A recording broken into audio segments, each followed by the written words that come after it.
You can look at California on a map and see a single state. You can look at Brazil on a map and see an entire country. One has a population of roughly 40 million people. The other has more than 200 million. So which one has the larger economy? The answer sounds wrong at first. California, not by a tiny amount. California's economy is now worth more than $4 trillion. That means one American state produces more economic value in a year than Brazil, the largest economy in Latin America. But that is only the first surprise, because California is not even the entire United States. It is just one piece of a country made of 50 states. And once you compare other American states with entire nations, the scale becomes difficult to picture.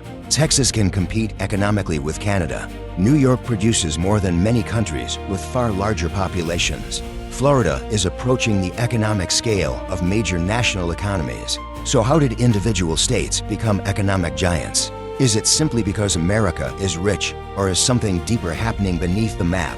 The strange part is that California does not look powerful because of its size. Brazil is far larger. Canada is far larger. Mexico is far larger. California occupies only a narrow section of the American West Coast, yet its economy has grown into one of the largest economic systems on Earth. To understand why, you first need to understand what these numbers actually measure. GDP means gross domestic product. That sounds technical. In simple terms, GDP is the total value of goods and services produced inside an economy during 1 year. Every car built, every movie produced, every software subscription, every shipment moved through a port, every medical service, every farm, every restaurant, add all of that together. That gives you an estimate of the economy's total output. It does not mean the government owns that money. It does not mean every person receives an equal share. It measures the total economic activity created inside that place. And this is where the comparison becomes surprising. Brazil has more than 5 times California's population. Brazil has a much larger land area.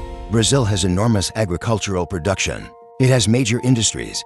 It has oil, iron ore, forests, ports, and huge cities. But California's economy is still larger. How can a state with fewer people produce more economic value than a country with more than 200 million citizens? The answer begins with concentration. California contains several enormous economic engines inside one state. Hollywood produces movies, television, and entertainment that reach audiences around the world. Silicon Valley became one of the most important technology centers in history. Major technology companies create software used by billions of people. California also has enormous agriculture. Its farms produce fruits, vegetables, and other products on a massive scale. Then there are the ports. The ports of Los Angeles and Long Beach connect American consumers and businesses to trade across the Pacific. Now imagine all of those systems working at the same time: technology, entertainment, agriculture, finance, manufacturing, international trade, research, and millions of customers. California is not powerful because it produces only one thing. It is powerful because many high-value industries are concentrated in the same place. But California is only the beginning. Now move east. Texas is famous for oil. That image is real. Texas is one of the world's major energy centers, but oil is no longer enough to explain its economy. Texas also has enormous manufacturing. It has major technology companies. It has aerospace. It has agriculture. It has international trade with Mexico. It has some of the largest cities in the United States. And its economy has grown to nearly $3 trillion. That places Texas in the same economic neighborhood as Canada. Think about that comparison. Canada is the second largest country on Earth. By land area, it stretches from the Atlantic Ocean to the Pacific. It has its own national government, its own currency, its own military, its own international trade system. Texas is one state, yet the value produced inside Texas during a year is comparable to the entire Canadian economy. That does not mean Texas is better in every way. GDP does not measure quality of life. It does not measure healthcare. It does not measure safety. It does not measure happiness. But it reveals something important. The American economy is so large that some of its internal regions operate at the scale of major countries, and Texas is not even the largest state economy. California is still ahead. Then comes New York. New York State has a population much smaller than Brazil. It has far less land than Mexico, but its economy is worth more than $2 trillion. Why? Because New York is connected to one of the world's most important financial centers. Banks, investment firms, insurance companies, media companies, global corporations, international business. The money moving through New York is difficult to visualize. But the city's importance is not only about money. New York is also a center for education, medicine, technology, tourism, and international trade.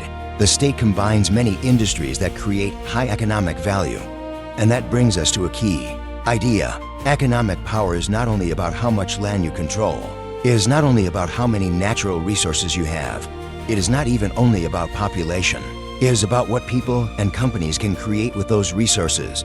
Imagine the factories. One factory employs 1,000 workers to produce basic products. The other employs 1,000 workers to design advanced software, medical equipment, and aircraft systems. Both have the same number of workers, but the value created can be very different. This is called productivity. Productivity means how much economic value can be produced from a certain amount of labor, time, and resources. High productivity does not mean people work harder every second. It can mean better tools, better infrastructure, more advanced technology, more specialized knowledge, better organization, and larger markets. The United States built an enormous system that connects all of these things. A company in California can design a product. A factory in Texas can manufacture part of it. A company in Illinois can manage distribution. A financial institution in New York can provide investment. Then the product can be sold across all 50 states. That internal market is one of America's greatest economic advantages. The country has one national currency, one large consumer market, connected transportation networks, shared federal institutions, and a massive business environment. Each state has its own economy, but the states are connected inside a much larger system. That creates a strange effect. California can look like an economic superpower. Texas can look like an economic superpower. New York can look like an economic superpower. But none of them operates completely alone.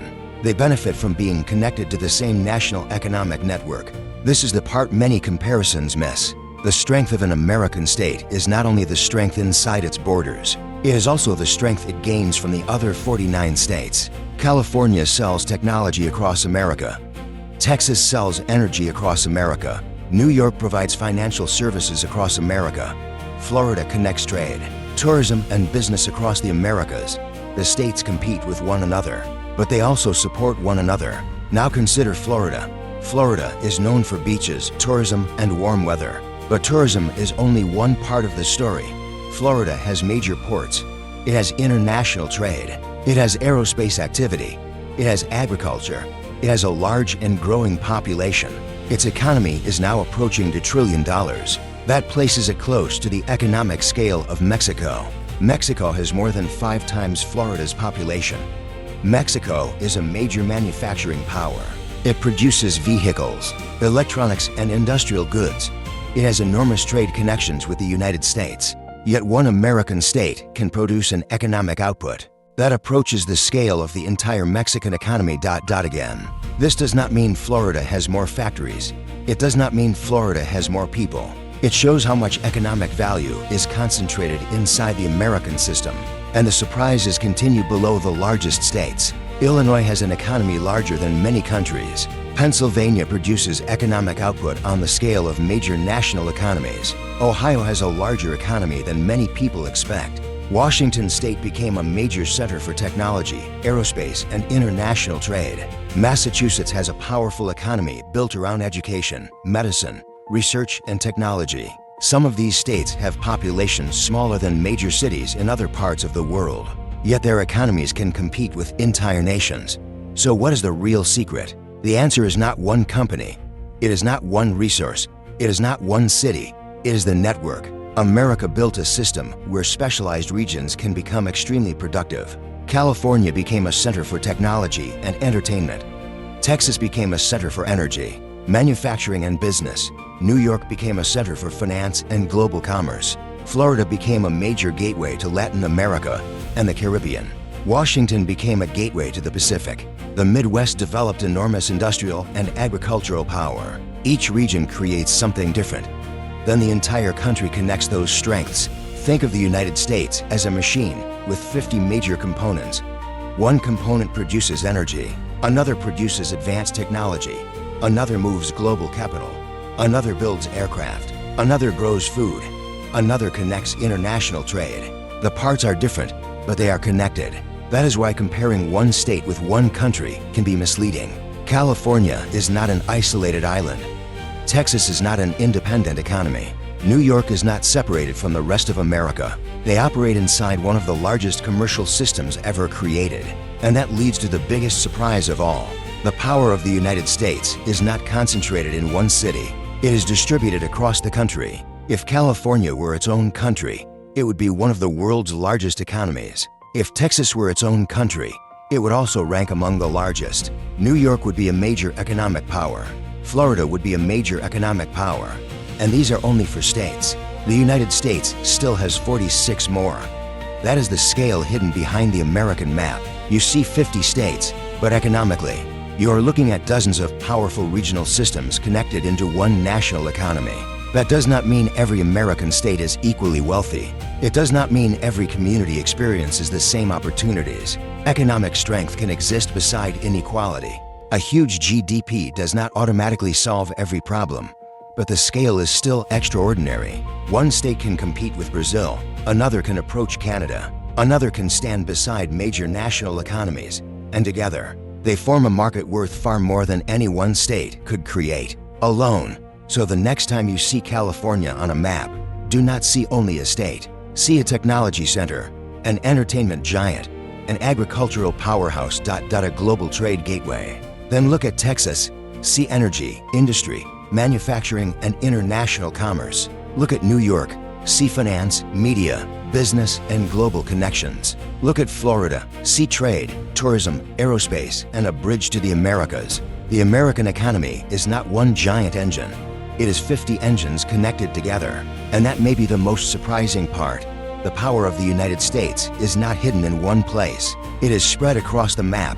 One state can rival a country, but the real strength appears when all 50 states move together. If this comparison changed the way you see the American map, subscribe and like the video, because the next time you look at a single state, you may not see a state at all. You may see an entire economic superpower.